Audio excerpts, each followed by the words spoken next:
Isn't it wonderful that Charlie and Caroline have worked things out?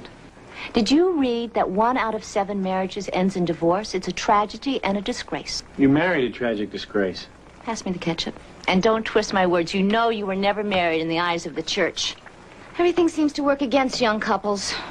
You mean like, no jobs and no houses available? And it's as if we don't seem to all be pulling together anymore. Well, maybe we should resuscitate Hitler so we all have a common cause again. Don't make fun. People nowadays aren't...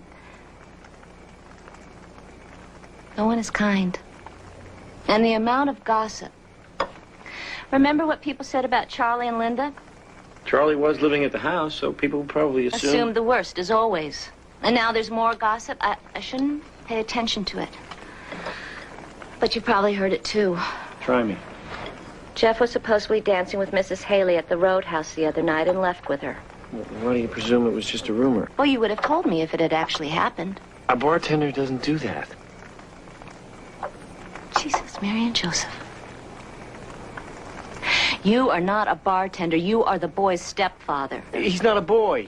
And if I had said one word to you, do you think Jeff would ever trust me again? Well, did you try to stop him? No. No? It's not my job. I'm not talking about your job. I am talking about you as a responsible adult. As a responsible adult, I did pull the plug out of the jukebox to keep them from dancing together, and even that I thought was a little presumptuous, though it did seem prudent at the time.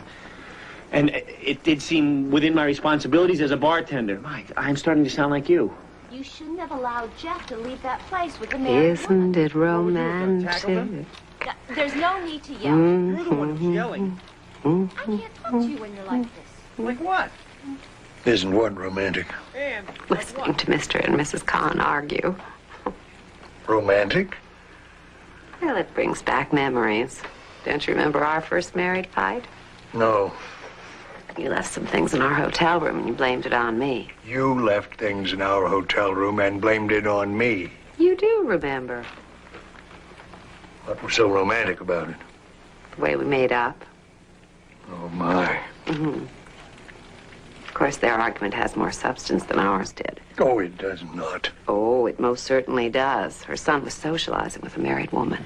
Heavens to Betsy. A single man takes a turn around a dance floor with a married woman who's fighting with her husband, and you'd think they dropped another A-bomb. He left the Roadhouse in her company. Maybe he gave her a ride home. Maybe chivalry isn't entirely dead. Maybe they talked. Maybe the art of conversation survives. It's still a question of propriety, which is something that young people today seem not to have a clue about. Oh, Ruth, where would we be if young people acted like us, for heaven's sakes?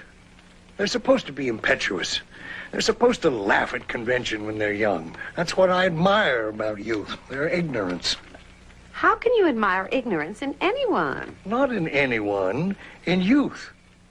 It's ignorance that gives young people faith in their future. Ignorance gives them optimism, and where would we be if young people had no optimism? I've never heard such logic. I think whatever I say tonight, you're going to disagree with. I most certainly will disagree with you if you keep saying things like that.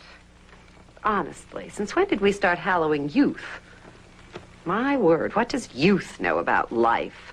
Not a blessed thing. But you've always given me good advice before. I need some now. Has to be dumb luck if any advice I ever gave you or anybody else turned out to be good. Oh, that's not true. Believe me, sister, my advice is not worth the time it takes to listen to. You have tons more experience than I do, and I need to know how to get over breaking up with Jeff, short of committing suicide. If you're so upset, why don't you just get back together with him? Because we don't get along. Any other advice? Find a hobby.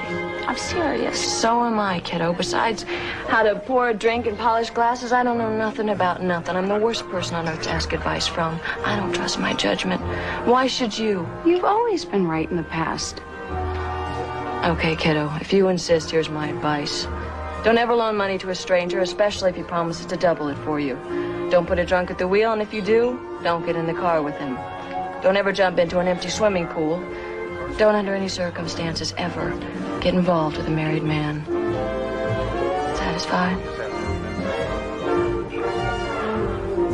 You didn't by any chance break up with somebody recently. Honey, I haven't had anybody to break up with in so long, I can't even remember the procedure. Well, because you sound like somebody that just broke up with somebody. Self. Perhaps I should.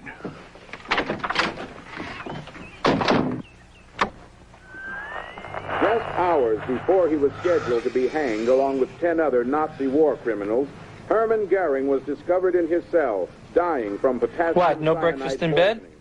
At this time, Army I didn't want to officials wake you, are my overseeing beloved. security of the Nuremberg prison. And why did you turn this on? I wanted to hear it. The deadly capsule. Goering's Stuffy in here. Then perhaps you'd be more comfortable living elsewhere. No, I like it here, sweetie pie. Joachim von Ribbentrop.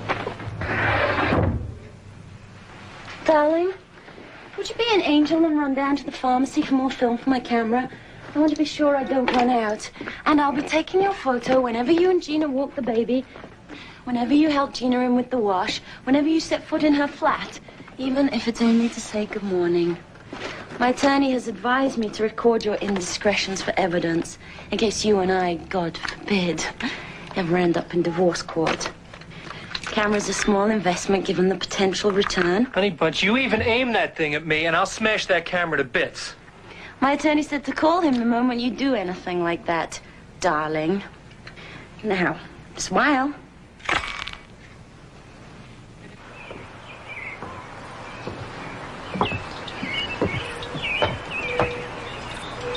Mr. Abercrombie, I presume. Good morning, Mr. Kahn. Are they biting? Manager says they are. What are you using? I got this from the manager. No, I mean, what bait are you using? Oh, some leftover bread. Squeezed a wad onto the hook. Ah. Fishing doesn't hold your attention? Well, not a great deal happens. Well, I think that's the point of it. You're forced to engage your mind. You fish long enough, you become a poet. Maybe Dr. Spock is an appropriate fishing companion. De gustibus, Mr. Kahn, non disputandum est. How very tolerant of you. Fishing engenders tolerance. I knew a fellow once, told his wife he was going fishing every time he went to see his mistress. Is that so? He'd stop at the fish market on the way home, buy fresh fish. He'd go so far as to rub the fish on his pants and shirt. He'd even bring home half-empty containers of bait. Is that so?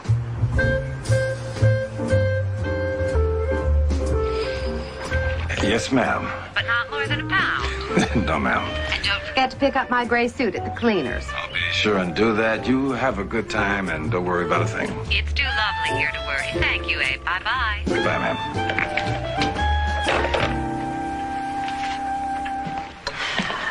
That was Ruth Sloan checking up on us to make sure we showed up for work, even though there is nothing to do. And they took the day off. I meant to show you this earlier. Tell me it is something that'll bring in this month's rent on Rupert's so we can keep it open. We will make the rent. Will you have a little faith? This here, see this? He's a Wilberforce graduate. Good for him.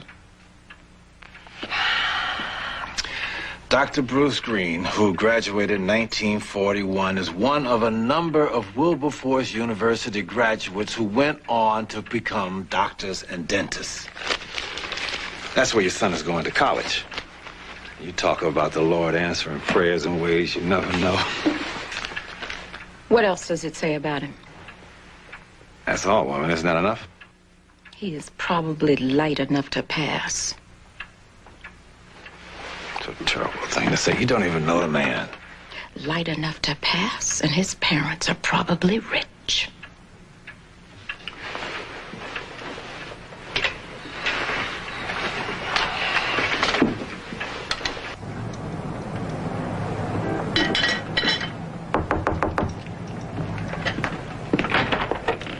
Charlie's not here. I know. I have proposition for you. Let me guess. You want me to divorce him so you can marry him? Caroline, it is not good what has happened. You're quite the diplomat. But it's not my fault, and it's not the fault of Charlie. Then I suppose it's my fault. No, what I'm meaning to say is that Charlie decided to divorce before Before you batted your big brown eyes at him, well, why wouldn't you say that? I am sorry you do not believe me.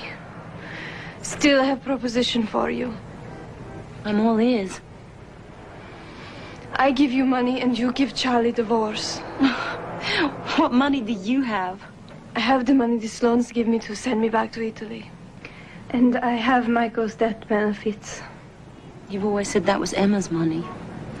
It's for making Emma happy. Eventually, this will make Emma happy.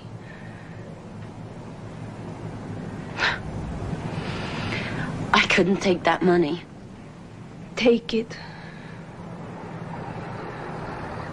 Tell Jeff to be sure to pack his slippers.